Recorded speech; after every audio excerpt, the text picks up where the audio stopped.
episode 218 of the CRICKETher Weekly.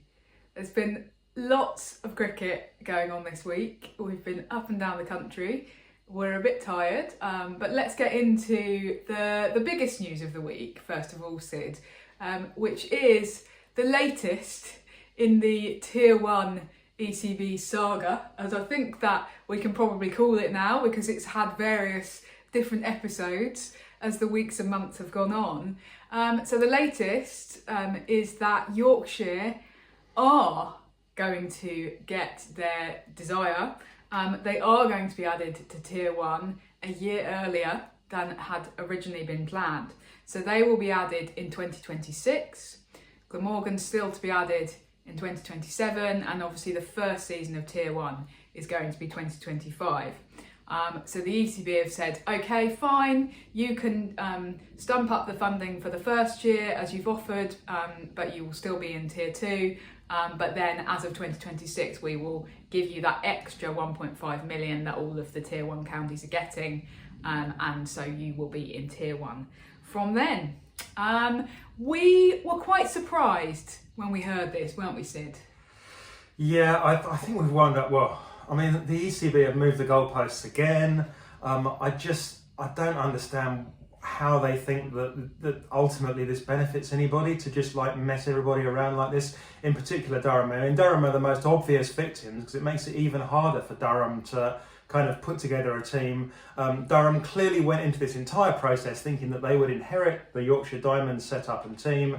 Now that's completely not going to happen. Durham are left trying to build a team without that access to any kind of existing core of players. I mean, we understand they do have a right to talk to those players before anyone else, but if you think that Yorkshire aren't actually quietly talking to people behind the scenes, I mean, you know, maybe they're obviously won't formally bring people into offices, but people will be let know and stuff, because that's the way that these things work. And those people at Yorkshire, the key news that we've heard in the last couple of days, isn't it, that Yorkshire are talking about a particular strategy which seems deliberately again designed to undermine Durham. Yeah. That strategy, Raf? Well, so the CRICKETher have reported that Yorkshire's plan is so to get around this concern that some of their players may have, or some of the Diamonds players may have, about not playing in Tier 1 for the first season, is to offer people contracts that go for 2 years and then to loan them all out for the first season to other teams. So to say, we will be your employer and you don't have to move permanently, but we'll loan you out to other teams so you don't have to worry about potentially not playing in the top tier of English cricket for the first year of this new county structure, which to me is just, I'm assuming that this is a correct report because it's in the CRICKETher. To me, if this is true, then it's just absolutely outrageous. It really smacks of, a couple of weeks ago we talked on the podcast about whether Yorkshire's concern about this was really for the players or whether it was actually a kind of ego thing about not playing in Tier 1. Well, is this really the best thing for the welfare of their players to be trying to kind of wangle deals like this?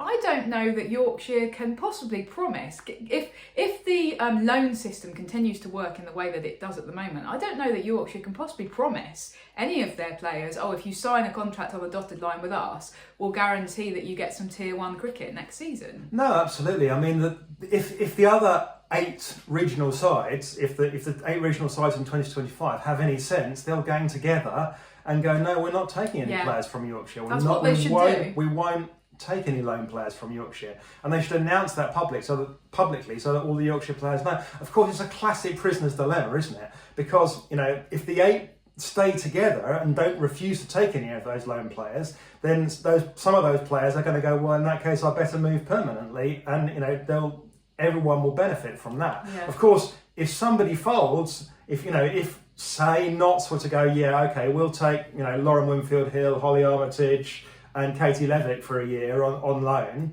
they've got a massive advantage for a year.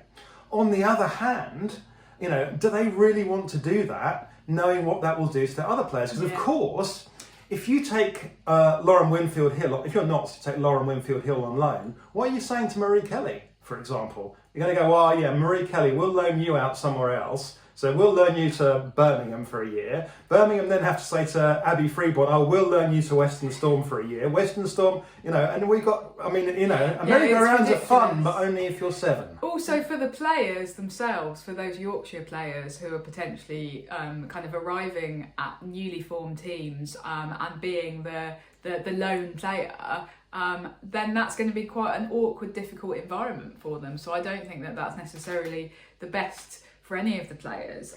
Yet again, it just smacks of Yorkshire trying to get round the rules. They want the rules to be bent to them. And the unfortunate thing so far is that the ECB have just folded. They've given in to the bully. They've said, yes, that's fine. We're happy to just go along with whatever you say. Because the ECB could also step in and say, we will not permit you to loan your players out, right? Because our understanding is that any player who goes on loan, the ECB have to approve that. Okay, yes. So assuming that continues into the new system, which we've no reason to think it won't, the ECB would have to approve this. So the ECB could actually stop Yorkshire's plan in its tracks now and say, I'm sorry, but we will not allow you to do that. But the ECB don't seem to be interested in doing anything except kind of continually caving to Yorkshire effectively. I mean, they haven't completely caved in that Yorkshire haven't got the team in the first year, but they have mostly done so. And this is just a really bad strategy from the ECB's perspective as well. The ECB are about to try and sell off all the 100 franchises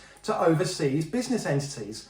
These business entities are going to be looking at the way that the ECB have treated this whole process and go, the ECB are not a stable partner to work with. If I buy the Yorkshire Superchargers or whoever they're going to be, the pop chip Superchargers, are Yorkshire going to, are the ECB going to change the rules in, a year's time and say, well, actually, we're adding a new team in, the North Leeds Superchargers, and all the England players are going to go and play for the North Leeds Superchargers, and then the South Leeds Superchargers. You can't run businesses in an environment where there's no stable legal framework. And, that's going to give these people pause. So the whole thing is madness. They've ended up with the worst of all worlds. The other thing is, this has messed up, not only has it messed up Durham, but what situation are Glamorgan going to be in 2 years' time? Glamorgan are going to be the only side trying to pick up new players in 2 years' time when they get into Tier 1. Where are those players going to come from if everyone's allowed to be locked down, as makes sense from a business perspective, into longer-term contracts? Yeah. What it means, essentially, actually, is that the Glamorgan thing, there are two things that could happen here. The first is, that they need to have a draft. There needs to be a complete and total draft. Otherwise, you're going to end up with Glamorgan having no players. No one's going to want to, go and be part of that team and be, part of what's almost certainly now destined to be a forever losing team. So you need a total draft in order to kind of overcome that.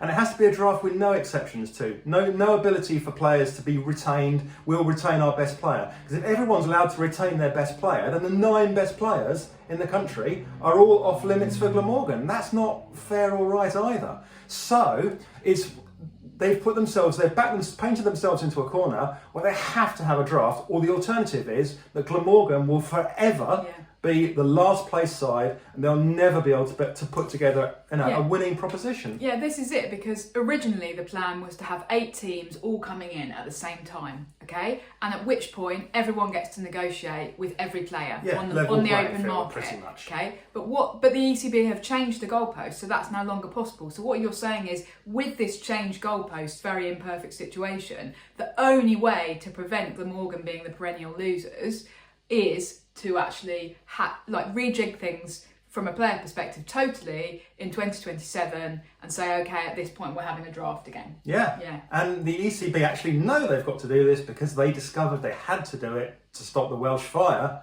being perennial losers in the 100. So actually it's going to be more disruption for the players, potentially. Yeah, and disruption for the players has been a big issue that people have talked about, hasn't it? Because one of Yorkshire's big arguments is it's not fair to make the players move from Leeds to Durham, for example. That was the thing that they were saying originally. It's not fair to make these players move from Leeds to Durham. They're all settled in Leeds now. But Raf, do you think that it is fair to make them move? I mean, they're professional athletes, right? What's I think your perspective on yeah. that? I mean, I think that the problem that we've got at the moment is that the ECB are claiming that we've got a professional system when we actually don't. We still have a significant proportion of players who are contracted to regions, but who are living off their parents, who aren't able to just play cricket, and who aren't able to live independently. But by actually saying, oh well, we accept that, and we accept that that's going to continue to be the case, and therefore we don't want all of these players to have to relocate, in a way we're accepting that state of affairs, that sort of, well, it's professional but it's not really professional state of affairs. I think if we want women's cricket to kind of take this jump forward that we really want it to take, and actually to move into having what they've got in Australia, which is a fully professional domestic structure, I think that's the ECB's ambition. But we can't then accept that a lot of your players can't move away or can't move out of their mum and dad's houses, right? Like, we need to actually think, okay, if that's the problem, then the issue isn't, oh well, everybody needs to continue to be able to play in the region they're currently in, or near the county they're currently in, but actually we need to fix it in a different way by paying them enough money to be able to be independent. Okay, that's when you can consider yourself a professional cricketer, is when you have enough money coming in that you can go and rent a house or rent a flat share somewhere and be properly independent. So by accepting kind of Yorkshire's argument that, oh well, loads of our players don't have the capability to move elsewhere, you're accepting that state of affairs. And I don't think that the answer to that is to just go, oh well, we accept that then. The answer is to pay them a decent amount of money. The other really important thing is that this whole rejigging is meant to be about women's domestic cricket, taking a leap forward commercially. In order to do that, we need it to be a competitive tournament, don't we? That's what people want to see. They want to see competitive cricket. They don't necessarily mind so much about the kind of overall standard, but they want to see exciting matches. So so it adds to your point, Sid, about if you are just going to have one or two teams that are much weaker than the others and they're in a really difficult situation, so potentially Durham and Glamorgan, then that just cancels out some of that progress that the ECB were hoping to make with this rejig. Yeah, the lessons of football is that competitiveness is what people want to ultimately to come and watch. You know, if you look at men's football, more people watch like tier 5 men's football than watch women's cricket at the moment. And the reason they watch that football is because it's competitive, because they can go every week and their team might win or they might lose. No one, I mean, you know, ultimately nobody really wants to see even a team that win every week because it's boring. And you know, as for a team that lose every week and are absolutely guaranteed to lose, no one really definitely wants to see that. And so you're not going to create that competitive environment. Especially when we're starting from such a low base in terms of regular supporters. So we have to ensure things that are competitive, and that ultimately means that we need a draft in 2 years' time, or it's not going to work. Because that's the hole that the ECB have dug for themselves, and that's the way out of it now, yeah, unfortunately. They've made a mess, I'm afraid. It's a mess. Okay. We did have some questions come in on Twitter, because what the ECB said in their press release was that Yorkshire getting this Tier 1 status is, quote, contingent on adhering to various conditions concentrating on governance, strategy and finance. Now, somebody says, how strict are these? What are the consequences for non-compliance? Are they transparent, or are the ECB keeping them secret to sweep them under the carpet?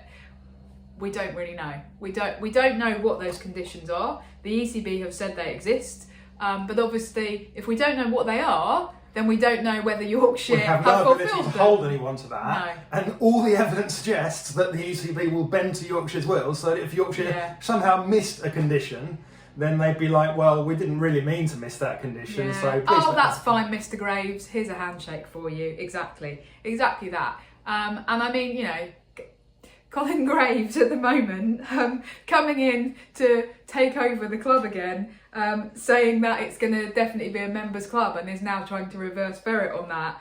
Oh dear, we haven't got enough money, we need to go private to survive. So I'm not sure that what Colin Graves says now will actually even hold true in 3 or 6 months' time.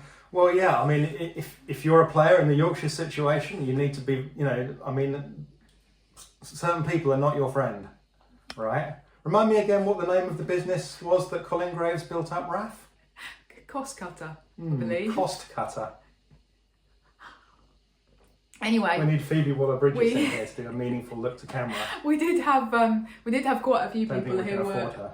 No, I don't think so. We did have quite a few people who were quite looking forward to our reaction to the Yorkshire news. So we hope that we have done you justice there.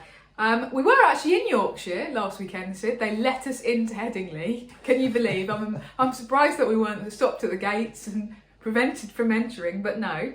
It was actually a very nice day. I went to the Yorkshire Women and Girls Cricket Conference. They are obviously doing really great things in terms of growing women's cricket. There was a whole room full of volunteers who are working really, really hard. And then we watched England beat Pakistan again. So they secured the T20 series whitewash. They won by 34 runs. We were then in Derby on Thursday. It was very cold, but it was crucially the rain held off, and we got a full 50 over match in, and England won that by 37 runs. So they've won every single match so far, Sid, and yet still it doesn't feel very convincing, does it? No, I mean, it's been odd because it hasn't felt massively convincing, but on the other hand, it hasn't been particularly competitive either. I mean, we talked about, people need to see competitive cricket. That kind of feels particularly in the ODI. I mean, it was an odd one because Pakistan did actually get reasonably close, and at the halfway point, they were in a good position to push on and win the match. And you felt that if they're kind of missing that one player, they're missing that Hayley Matthews type player, Chamari Atapatu, Hayley Matthews, that player that, is like able to outshine everybody else and give them those extra 60 or 70 runs with which they could potentially have gone on and won that game. Absolutely. I mean, the ODI, they were massively helped by some, quite wayward bowling from England. Yeah. That I wrote in my piece that, about the England generally over the last sort of 6 or 7 years conceded about 15 extras per game. They conceded 40 extras. It's actually turned out to be the most extras they've ever conceded in an ODI. Yeah. And so, that kind of tells you something about what was going on. It was, I mean, even Sky, the great cheerleader Sky called it scrappy, and it just wasn't very interesting, really, was it, Ralph? I mean, I hate to say it, but you made me take out the line in my match report about inspire and entertain should be changed to what was it? Kind of bore and wearify or something. It wasn't very inspirational. It wasn't massively entertaining. I think. To be fair to England, they did actually realise that even though they'd won, there was a certain amount of frustration. So Heather Knight, after the game, actually said, it was a bit scratchy. Charlie Dean in the press conference said, we realised that we aren't being, we aren't necessarily executing in the way that we want to. And so we are trying to change that. She didn't kind of really go into detail about what they're doing. I think that the slightly concerning thing is that often when England do underperform like that, they sort of say the same thing and you feel like you're hearing it. They just say, we're working on it, and we haven't played ODI cricket in a while, and we're trying to kind of balance the preparation for the T20 World Cup, which is coming up next, versus the ODI World Cup. And this just felt very familiar, because what happened last time there was a build up to the ODI World Cup was all of these sort of things were being trotted out, and England then went into that and lost the first three or four games on the trot, and just looked desperately poor. Okay, they somehow scraped into the final in the end, but they didn't have that kind of, you didn't feel they'd gone into the World Cup being ready. And I just don't know that a huge amount has changed. You have got people like Alice Capsey saying, oh dear, I'm not really playing enough 50 over cricket. Well, you could. Whose fault's that? There is actually a competition called the Rachel Hayhoe Flint Trophy. Don't know if you're familiar with it. And okay, if you are playing more T20 cricket, yes, but that does feel like it's partly a choice. I'm not just picking on Capsey. There will be other players for who this is correct as well. England are trying to kind of be honest and say we know that we're not at our best, but it feels like we're hearing the same stuff trotted out a little bit. Yeah, I mean, Heather Knight said pre-series, didn't she, that she wanted to be more ruthless. She did. And honestly, the only way they could have been less ruthless is by, not playing somebody called Ruth, because It wasn't remotely ruthless. It was the way that they let Pakistan drift through the final overs. Yeah. I mean, Pakistan, to be fair, kind of by the end of the ODI had kind of given up on winning the game, but they were like, well, we've given up on winning the game, but we'll just we'll have some fun out here and we'll look to kind of frustrate England a bit. Yeah. And they really did. Yeah. They really did. And England shouldn't have been letting them do that, I think. But, on the other side of the coin, we've continued to see some good crowds. I mean, I feel like this is the best crowd we've seen in Derby for a long time. Okay. I didn't get a final crowd number. It was about 1,600, which really isn't bad for a low-key series. So I think we're doing okay from a commercial perspective. That was very cold. But, it's not been the most scintillating cricket. Okay. Well, we're off to Taunton tomorrow. We'll see whether it picks up a little bit. Finally, Sid, the Charlotte Edwards Cup, or the Lottie Cup, as we affectionately call it, is now underway, and we've had 2 rounds. Coming out on top at the moment in the table, still early days, are the Central Sparks. Should say that Stars and Blaze are just underneath them, so all of those 3 have won both of their opening games. That's quite an interesting one because you feel that the Sparks and the Blaze in particular have sort of underperformed a little bit in 50 over cricket, but the switch to format seems to be working for them. Yeah, it can do, can't it? And the fact remains that, as we said a couple of weeks into the RHF season, that it's looking pretty competitive. In fact, yeah, I started off thinking that Stars and Vipers would run away with the whole thing, and that's just not what's happened. No. That we're back to competitiveness. Yeah. That's what's good. That's what will get the crowds coming in. The excitement of, my team going to win, or are they going to scrape through? We've seen some fantastic games. So we watched the live streams yesterday. Yeah, so we were did. on for So 2 games of high quality live streams, fantastic multi-cameras. We actually saw almost all the catches and all that kind of stuff that you miss from a single static camera.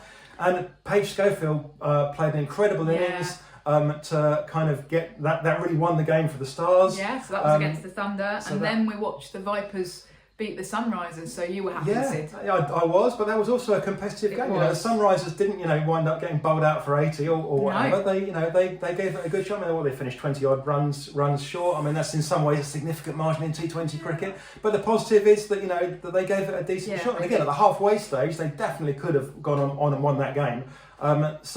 We've seen some great cricket, and it's been a lot of fun to watch. And that's what we want, right? Absolutely. So I'll tell you what, I had a damn sight more fun watching that than I did watching England on Thursday. Sorry, England. No, that's totally fair enough. Couple of questions that have come in about domestic cricket, and I guess relates to the Charlotte Edwards Cup. Alison on Facebook: is Ellie Threlkeld the most underrated player in domestic cricket? That's an interesting one. She's somebody that was involved in the England Academy programme for a long time, and she kind of seems to have slipped out of the reckoning. She is a decent wicketkeeper, a very decent wicketkeeper, and we've got a few of them, and there's a lot of competition to be the best wicketkeeper, I think. But she's definitely got a claim to that. Yeah. Her issue from an England perspective, as Thunder de facto admit with where she's continued to bat in the batting order, is every time they push her up the batting order, she winds up slipping back down again. She's not a good enough batter, and that's ultimately why nobody, not even Bess Heath's grandmother, thinks that Bess Heath is a better wicketkeeper than Ellie Threlkeld. But Bess Heath has the potential to be, a world-beating destructive batter, and unfortunately, Ellie Threlkeld's batting has just never pushed on to the extent that will give her that edge in terms of stepping up and getting those international honours. I think she's maybe been a bit unlucky in terms of she was just a little bit too old. Obviously, it's relatively speaking, but she was just in that generation who missed out on a lot more support. At the slightly more junior level, when she would really have benefited that, in particular her batting. So possibly a little bit unlucky, but that just makes it all the more impressive what she's managed to achieve with the gloves, and shows how much of that is down to natural talent and really hard work as well. Yeah, and it's important that we should try and remember that what ultimately we want it to still be a good thing for you to have a solid a great county career. Absolutely. Right? That not playing for England shouldn't go, oh well, Ellie Threlkeld was rubbish because she never played for England. That's not, We did have another question come in from Mark Williams, actually asking whether we can explain the Charlotte Edwards Cup loan system. Now, this relates to the fact that news has come in this week that Issy Wong has gone on loan from Sparks to Storm for the remainder of the Charlotte Edwards Cup, if I'm not mistaken. So we sort of touched on the loan system earlier. So our understanding of it is that if a player isn't likely to be selected for the first 11 for their current region, then they can sort of ask the ECB for permission to go and on loan elsewhere. Having to approve those loans. Yeah. What's happening? Let's talk about Issy Wong specifically, because what has happened with Issy Wong is a little bit different, because it's obviously England that have asked this. Yes. There's a couple of important points here. The first is that England would presumably, first of all, have asked Warwickshire, or sorry, not Warwickshire, Central Sparks, apologies. Please will you play Issy Wong? And Central Sparks have obviously gone no. Yeah. She's just not performing. She's not in our plans. She's not in our first 11. Sorry, guys. So England have then gone, oh, well, we need to find someone else that's going to take her, and they've shopped around and ended up at Western Storm, which I guess Birmingham's just down the road where she lives, just down the road from. Well, yeah. It's important to say we don't know the ins and outs of why she's ended up going to Storm, but presumably they basically said to the ECB, yes, we will play her. We will play her. So they're getting her game time. But the other thing that I wanted to say about this is that it's kind of an interesting move, because the ECB, a year ago, were going, oh well, the problem with Issy Wong is too many different coaches in her ears.